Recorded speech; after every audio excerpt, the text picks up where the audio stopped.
नमस्कार दोस्तों, आज हम बीएड स्पेशल आईडी का फर्स्ट पेपर का फर्स्ट यूनिट का जो फर्स्ट टॉपिक है, concept meaning and definition of empowerment disability and handicap, उसके बारे में पढ़ेंगे। तो ये क्या है और इनकी डेफिनेशन क्या है और ये कौन कौन से कारणों से हैं, क्या नहीं है, वो सारी चीज़ें अभी डिस्कस करते हैं। तो स्टार्ट करते हैं आज अपना पहला वीडियो, अपने सिलेबस के पहले टॉपिक का पहला वीडियो, जिसमें पहली चीज़ है एम्पावरमेंट।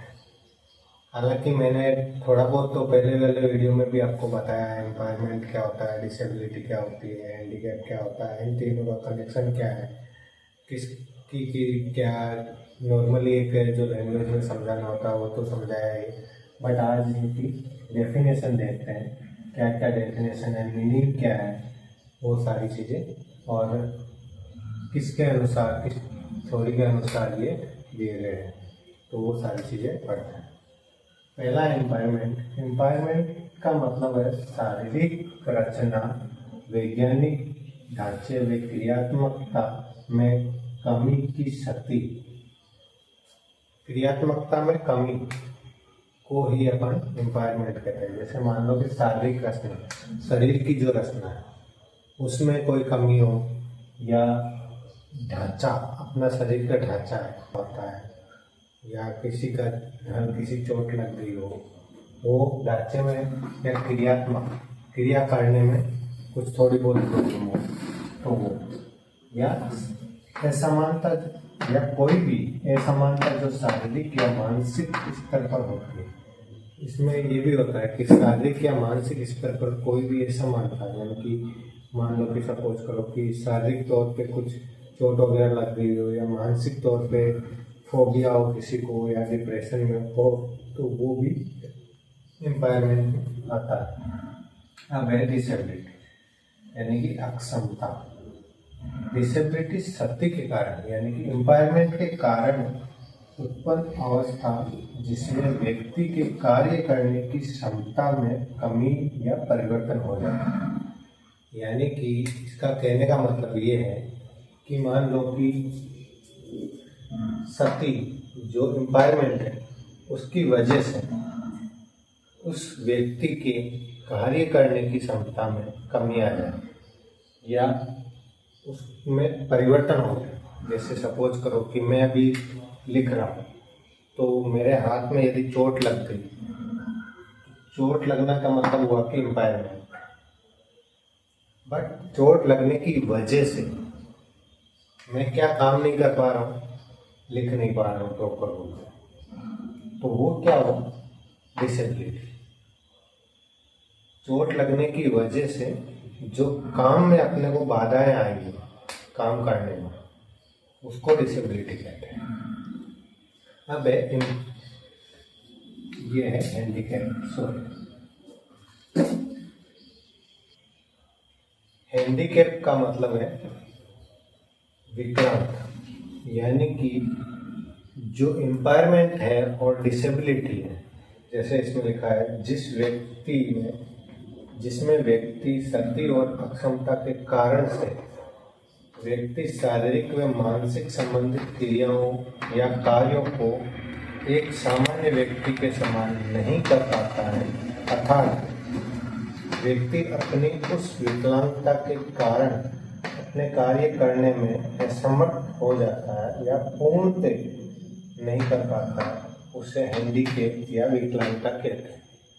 यानी कि इसका कहने का मतलब ये है कि एम्पावरमेंट और डिसेबिलिटी दोनों की वजह से व्यक्ति अपना कार्य करने में असमर्थ होता है, या एक नॉर्मल इंसान की तरह अपना कार्य लॉन्ग टाइम तक नहीं कर पाता है, तो उस चीज़ को अपन विकलांगता कहते हैं। विकलांगता एक स्थिर है, यानी कि वो परमानेंटली हो जाती है, जबकि डिसेबिलिटी और एम्पावरमेंट ये परमानेंट नहीं है। डिसेबिलिटी को रिहेबिलिटेशन के थ्रू अपन रिकवर कर सकते हैं। हैंडीकैप ऐसी चीज़ है जो परमानेंटली है, इसमें क्या होता है, मान लो कि अब हाथ ब्रेक हो गया, टूट गया है सपोज कर। इसमें मैंने क्या बताया, जैसे मेरे हाथ में चोट लगी तो वो हो गया इम्पेयरमेंट। सेकंड बताया कि चोट लगने की वजह से मैं कार्य नहीं कर पा रहा हूँ, तो वो हो गया डिसेबिलिटी। लेकिन चोट लगने की वजह से मेरा हाथ टूट गया है और किसी रीजन से हाथ को काटना पड़ गया, तो हाथ का जो कंप्लीट वर्क है परमानेंटली वो खत्म हो चुका है। अब मैं इस हाथ से कोई भी काम प्रॉपर रूप से नहीं कर पाऊंगा, तो ये मेरे लिए परमानेंटली एक विकलांगता होगी। वही इसमें बताया कि मैं अब परमानेंटली एक सामान्य व्यक्ति की तरह इस हाथ से काम नहीं कर पाऊंगा, उसी को बोलते हैं विकलांग। आपको समझ में आया होगा ये चीज़ें क्या है क्या नहीं है। मैंने आपको हर चीज़ का एक एग्जाम्पल देख के आपको समझाया है कि क्या है क्या नहीं। अब आता है ICIDH के अनुसार international classification of impairment, disability and handicap को इसने किस तरीके से परिभाषित किया है। जो इंटरनेशनल क्लासिफिकेशन है उसने इम्पायरमेंट को, डिसेबिलिटी को और हैंडीकैप को किस तरीके से परिभाषित किया है, थोड़ी बहुत इसके बारे में भी जानकारी ले लेते हैं, क्योंकि ये तो अपना एक बेसिक चीज़ है।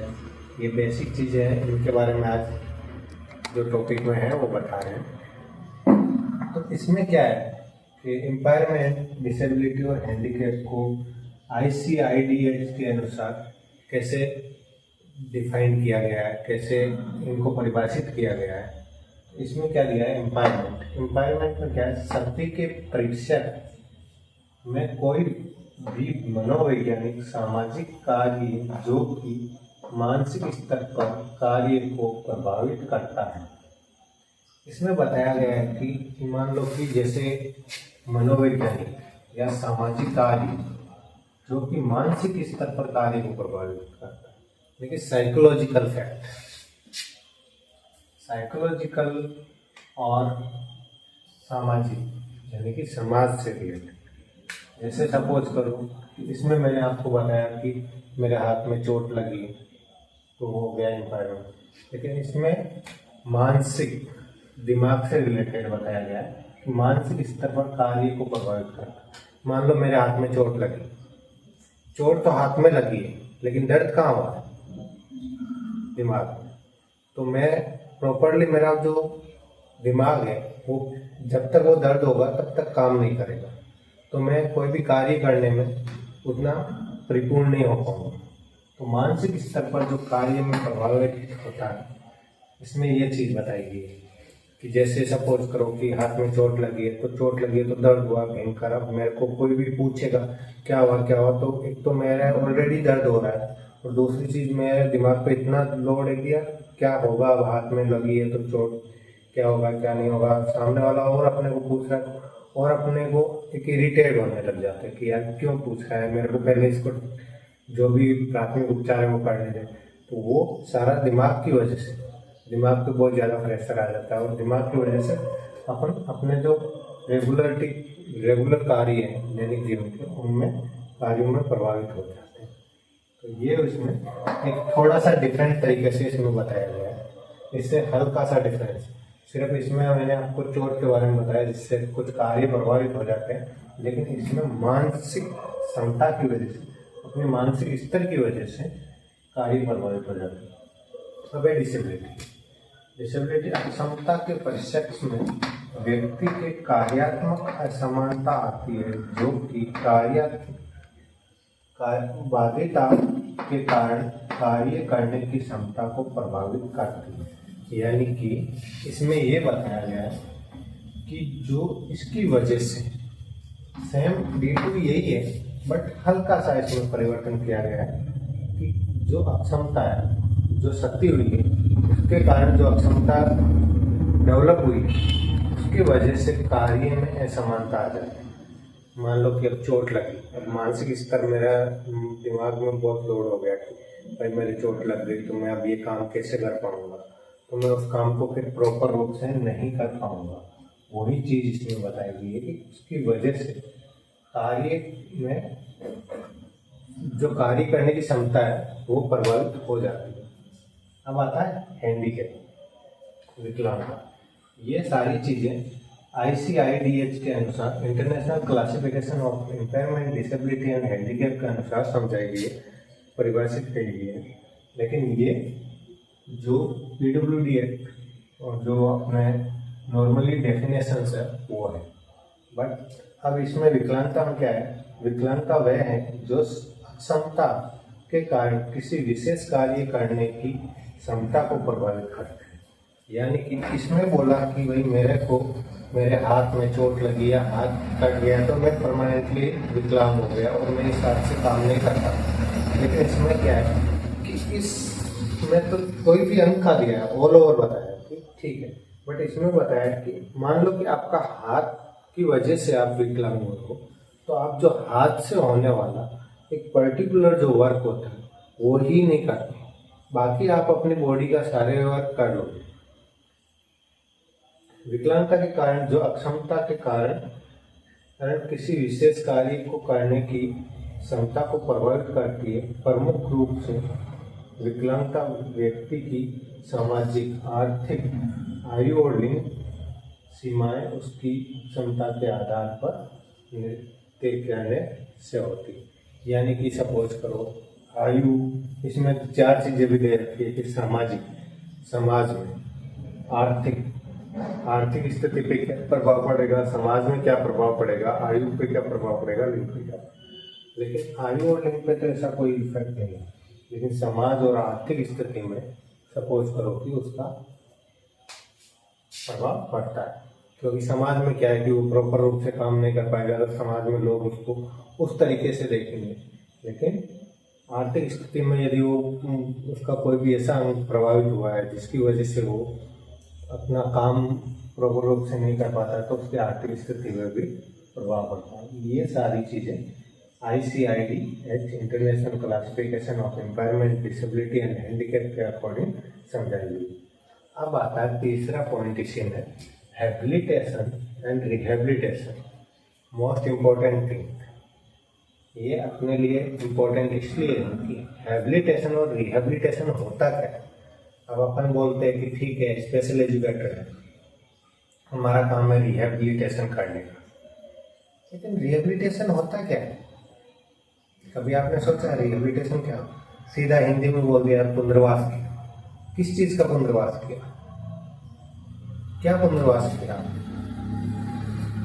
तो वो चीजें इसमें बताई गई कि हैबिलिटेशन का मतलब क्या होता है, रिहेबिलिटेशन का मतलब क्या होता है। रिहेबिलिटेशन में आपने एक नॉर्मल सी पढ़ा होगा कि भाई रिहेबिलिटेशन यानी पुनर्वास। अब अपनी जो काउंसलिंग है RCA, rehabilitation counselling of India, वो भी पुनर्वास संस्था है। तो वो क्या है, वो क्यों पुनर्वास संस्था कहलाती है, उसमें क्या है ऐसा, उसको पुनर्वास नाम क्यों दिया गया? लेकिन वो चीज़ एक अलग डिफरेंट थिंग है। अपने को पहले अपने टॉपिक के ऊपर फोकस करना चाहिए कि इसमें एक्चुअली है क्या। तो अपन ये स्टार्ट करते हैं कि हैबिलिटेशन और रिहेबिलिटेशन क्या है। हैबिलिटेशन और रिहेबिलिटेशन, हैबिलिटेशन एक ऐसी प्रक्रिया है जिसका मुख्य उद्देश्य विकलांग व्यक्तियों को दैनिक जीवन के लिए कौशल प्राप्त करने में, बनाए रखने या सुधार करने में मदद करता है। यानी कि हैबिलिटेशन का मतलब है कि जो विकलांग व्यक्ति है, सपोज करो कोई भी एक विकलांग व्यक्ति है, अब उसका जो दैनिक जीवन का कौशल कार्य है उनको प्राप्त करना। जैसे मान लो कि कोई विकलांग व्यक्ति है, तो व्यक्ति को अब उसका जो दैनिक जीवन का काम है उसको क्या कौशल ऐसा प्राप्त करवाए ताकि वो अच्छा अपने समाज से जुड़ सके और अपना कार्य खुद कर सके। उन चीज़ों में मदद करने के लिए हैबिलिटेशन बनाया, इसमें सुधार करने में मदद करने के लिए बनाया गया। बाल रोगियों के लिए हैबिलिटेटिव थेरेपी का उद्देश्य अक्सर एक बच्चे को मोटार कौशल विकसित करने में मदद करता है। यानी कि इसका मतलब ये है, जो ये 3 लाइन है कि बाल रोगियों के लिए हैबिलिटेटिव थेरेपी का उद्देश्य अक्सर एक बच्चे को मोटर कौशल विकसित करने में मदद करना होता है, जिससे कौशल को बच्चे ने अभी तक पूरा नहीं किया है। यानी कि इसका मेन मोटिव ये है कि जो मान लो अपने पास कोई बच्चा, सपोज करो सेरेब्रल पॉलिसी का बच्चा है। अब सेरेब्रल पॉलिसी के बच्चे की मोटार स्किल, जिसमें ग्रॉस मोटार हो गया या फाइन मोटार हो गया, दोनों, उसमें बच्चे ने अभी तक कौन सी चीज डेवलप नहीं हुई है या कौन सी एक्टिविटीज वो नहीं कर पाता है, फाइन मोटार के वर्क नहीं कर पाता है या ग्रॉस मोटार के वर्क नहीं कर पाता, तो उनके ऊपर काम करके उसकी वो मोटार स्किल्स जो होती है उसको डेवलप करना ही हैबिलिटेटिव थेरेपी का मेन मोटिव होता है या उद्देश्य होता है। अब आता है रिहेबिलिटेशन। अब आगे फिर से वही बात कि भाई रिहेबिलिटेशन, पुनर्वास, ठीक है, पुनर्वास क्या है? पुनर्वास है बस। क्या है? तो पुनर्वास है क्या? पुनर्वास का मतलब है, पुनर्वास का तात्पर्य है उन कौशल, योग्यताओं या ज्ञान को पुनः प्राप्त करना जो बीमारी, चोट या विकलांगता प्राप्त करने के बाद खो दिए गए। हालांकि इसमें तो ये डेफिनेशन दी गई है, मैं आपको इसको थोड़ा डिटेल में समझा रहा हूँ। इसका मतलब ये है कि पुनर्वास का मतलब है, आपको बता दिया है कि कोई भी, मैंने जैसे कोई कौशल है यानी कि कार्य करने की क्षमता है या कोई योग्यता है, कुछ आप में एबिलिटीज है या कोई ज्ञान है, कुछ भी ज्ञान है जो अपन ने चोट लगने की वजह से या बीमारी की वजह से या विकलांगता की वजह से खो दिया है, तो अब उसको पुनः डेवलप करना ही पुनर्वास कहलाता है। ठीक है, ये एक डेफिनेशन होगी, लेकिन अब मैं आपको एक एग्जांपल के थ्रू डिटेल में समझा रहा हूँ। सपोज करो कि अपने फैमिली, कोई भी पर्सन, फैमिली में या कहीं पे भी कोई भी पर्सन है जिसको पैरालिसिस हो गया, किसी भी पर्सन को पैरालिसिस हो गया। अब पैरालिसिस की वजह से उसका मान लो कि एक हाथ, एक पैर और एक साइड का शरीर का हिस्सा काम करना बंद कर दिया और उसकी जो मेमोरी है वो भी काफी हद तक लॉस हो गई और वो कंप्लीटली बोल भी नहीं पा रहा है। तो वो उसकी एक बीमारी की वजह से उसमें एक विकलांगता डेवलप हो गई। लेकिन अब इस विकलांगता का ट्रीटमेंट क्या है? ये तो हो गई है, वो तो हो गई, बट इसको वापस पुनर्वास कैसे करें? अब उसके लिए अपना जो वर्क होगा वो किस किस भाग पे, किस किस पार्ट पे, किस किस के जो लक्ष्य है कि भाई जैसे मान लो कि अब उसका अंग है, किस अंग पे, मान लो कि यदि उसका हाथ पैर नहीं चल रहा है तो उसके लिए फिजियोथेरेपिस्ट की जरूरत पड़ेगी, तो वो भी एक रिहेबिलिटेटिव पर्सन होगा। दूसरा चीज कि वो बोल नहीं पा रहा है तो उसके लिए उसको स्पीच थेरेपिस्ट की जरूरत पड़ेगी। तीसरी चीज, उसका जो माइंड है वो प्रॉपर रूप से वर्क नहीं कर रहा तो उसके लिए साइकेट्रिस्ट की जरूरत पड़ेगी।